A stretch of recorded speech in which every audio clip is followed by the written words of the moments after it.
Hi, friends. Host Eric here. Host of Talking with Famous People. And the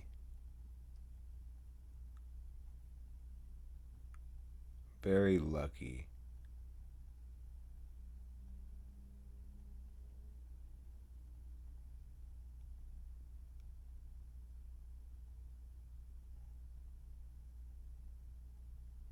and very unlucky,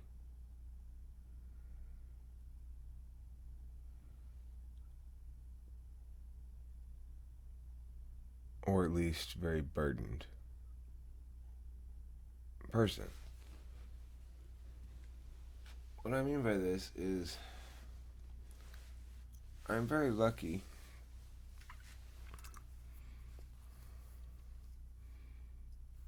because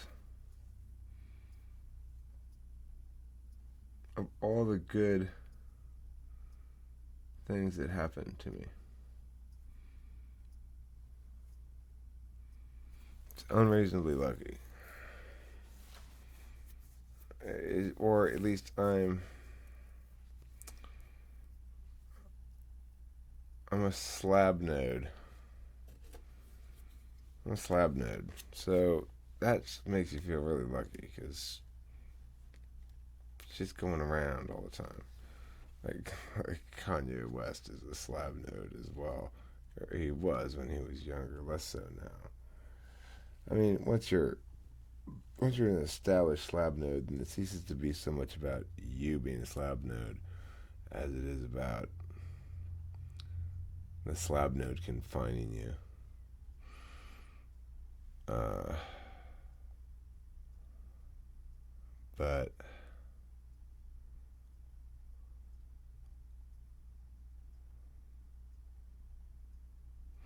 an unsuccessful slab node is fun as hell. Then you're just like in the center of all the cool social shit's going on, and there aren't any money people involved because there's no money. It's just like it's super fun. It's super fun. I don't really do it that much anymore, as much as I was doing it. Like in terms of being around the channel and stuff, doing shit because of Kimberly. But I'm getting back into it, of course, as I settle into the relationship and everything, and marvel at the way the relationship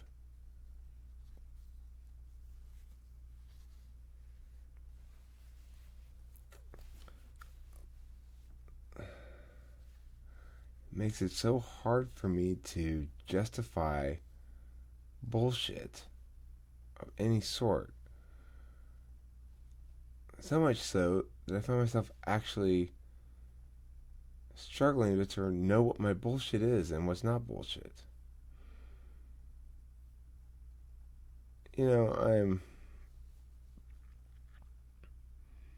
I've been having conversation all day off and on periodically where I've been asking her a lot of questions about her past. I want to know her timeline. And the thing is, of course, her past is filled with, well, then I dated Frank for 2 years, and then I was with Kevin, and then I was with Jeremy, and I was uh, married to Brian, and then I was with Sean. Sean moved to Oregon. And it's like that.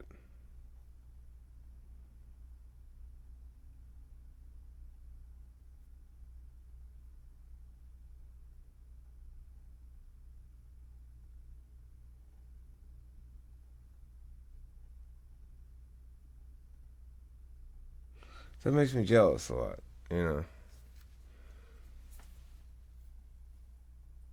It makes me feel bad. Or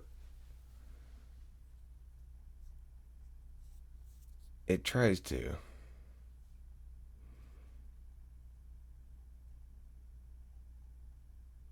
I see Kimberly so much as a human being and so little as a symbol. I mean, that's the thing. I understand her symbolic conveyances, but she's completely human to me.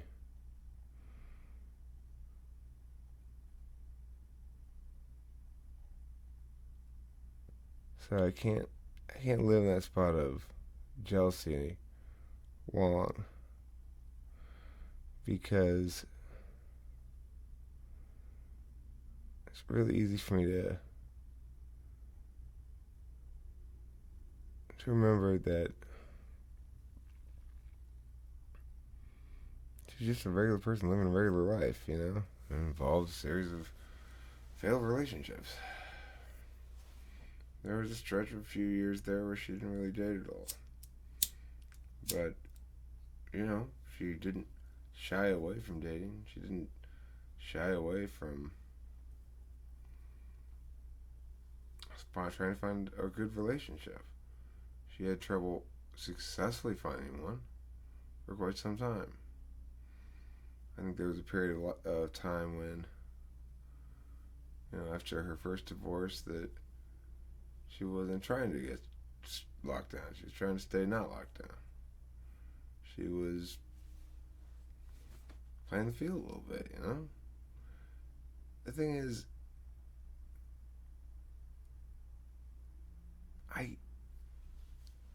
I can't judge her or something. I can feel the negative FI feelings, right? But it doesn't prompt me to judge her.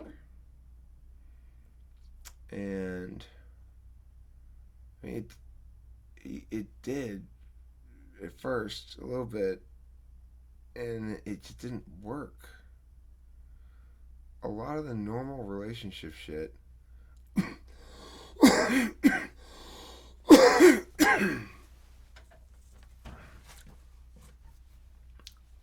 it doesn't work with a dual.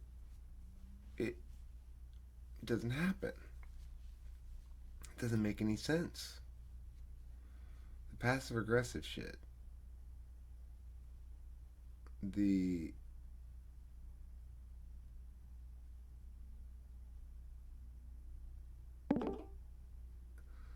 ugh, like I can't really say that a few times. You and I say that to each other sometimes. I get frustrated because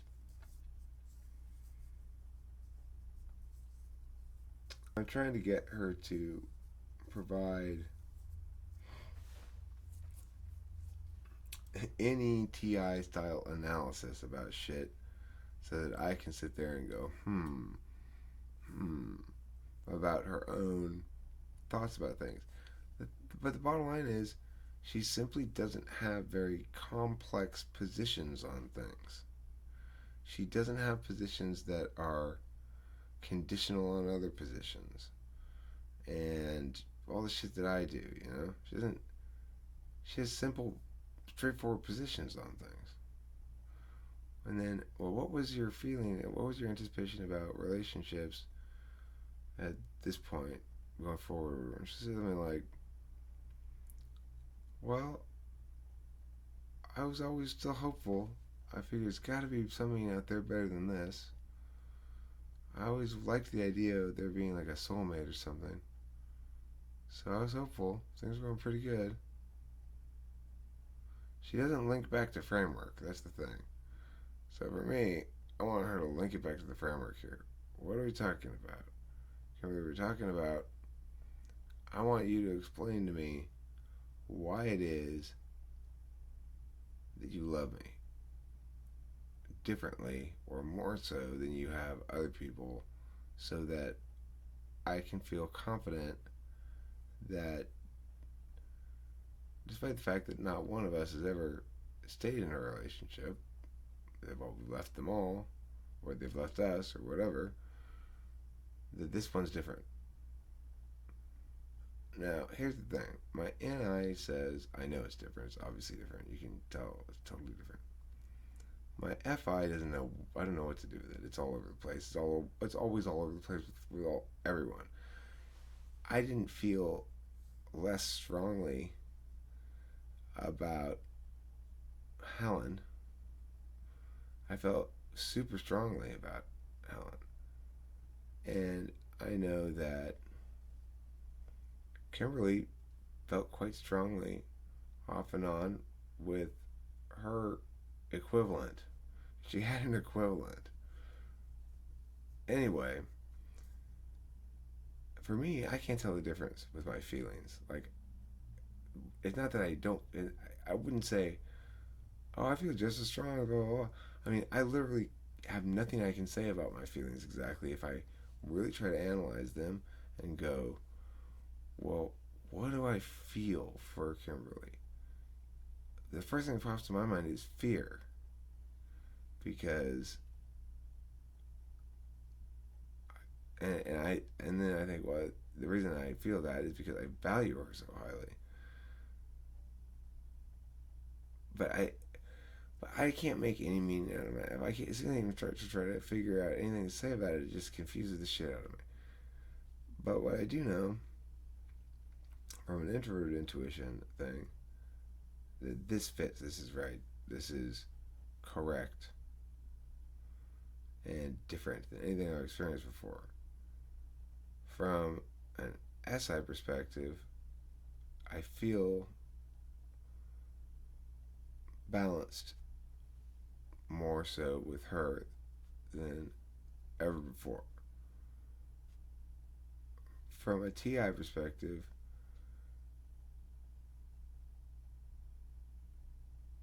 she's I understand how she uses TI, and I appreciate the way she uses it a lot because it allows me to attain results with TI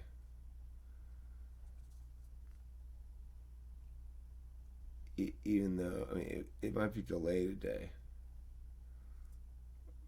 Like, I gotta let the TI sink in, and then she'll come back to me and surprise me with having processed it and explained it back to me more or less, you know. And I'm like, oh, that's super cool. But of course, the nice thing about it, because she's an SI Dom, she's epistemologizing everything, which means she's converting it from information being used, information in dispute, and she's converting that into things that she knows as certainties.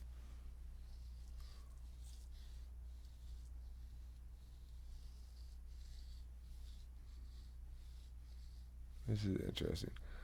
Asking someone, why do you love me, and explain in a way that makes it different from every one other relationship that came to an end smacks of insecurity. I know.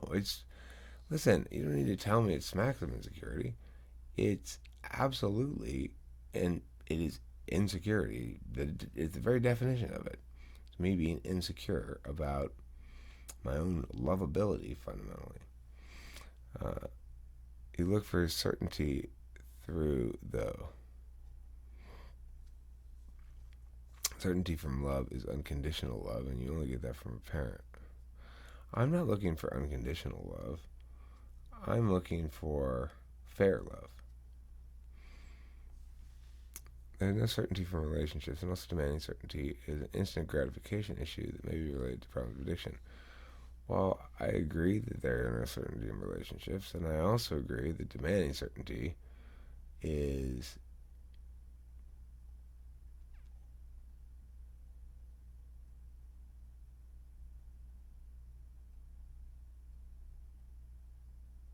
an example of bad FI.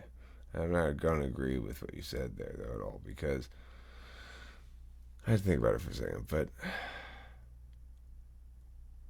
It's not an instant gratification issue. You misunderstand why ENTPs want certainty.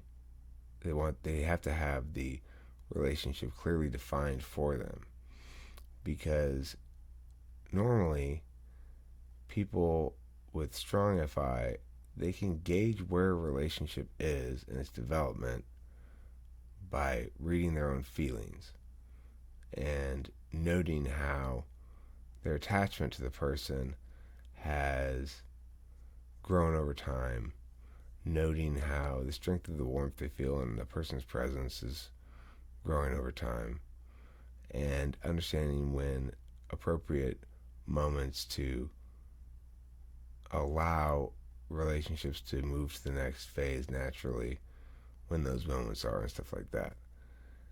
For an FI polar person like me, I don't use my feelings to, at least not consciously at all, and I think unconsciously I use them through NI and kind of sidestep them.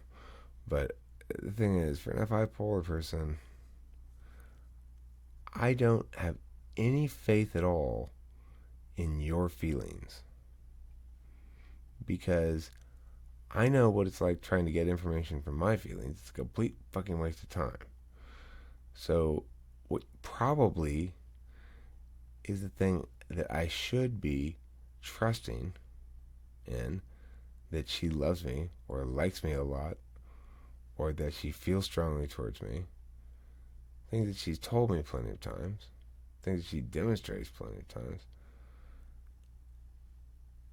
things that I wholeheartedly believe to be true, but because I can't ever use those feelings in any kind of positive way, really, sort of, but I certainly can't use them for meaningful information. Like, how much I value someone doesn't provide a guide to what I have to do for me at all.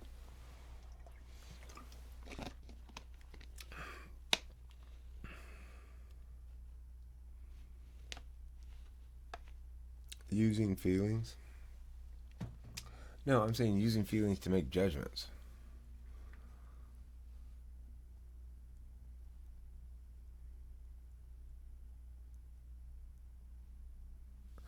Well, what I'm saying is, if you have a long-term working relationship, it got there somehow.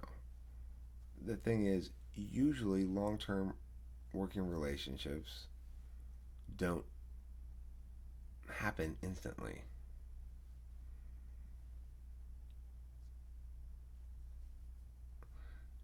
But the other thing is, lots of people think and adhere to this belief that a long term working relationship is something you work on and put work into. That two people facing the challenge of the world together have an additional set of challenges that stem from being together that is separate from the challenges of being single, but its own unique set of challenges.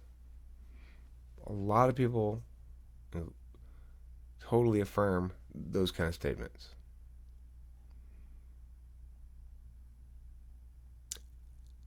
They're wrong.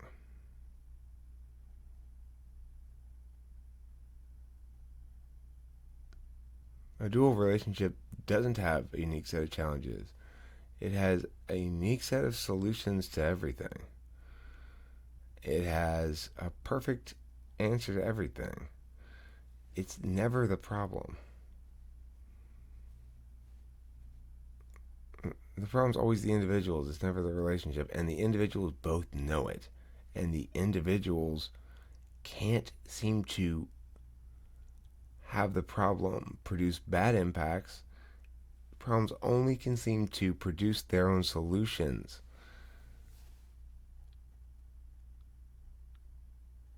Well, I know you don't think it sounds right. That's why I'm saying it.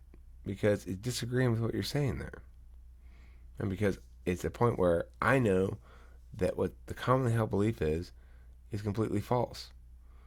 That people who aren't in dual relationships should leave their current failing relationships and enter into a dual relationship. That's my advice.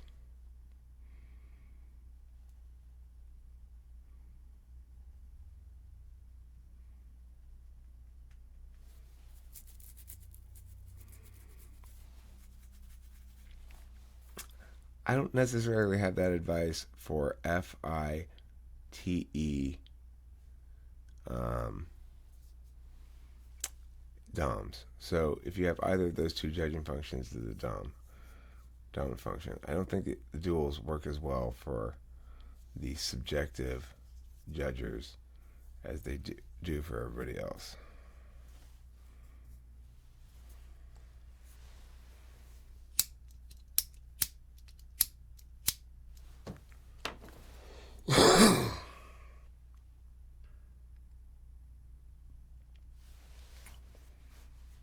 Oh, that's right. I'm making a video.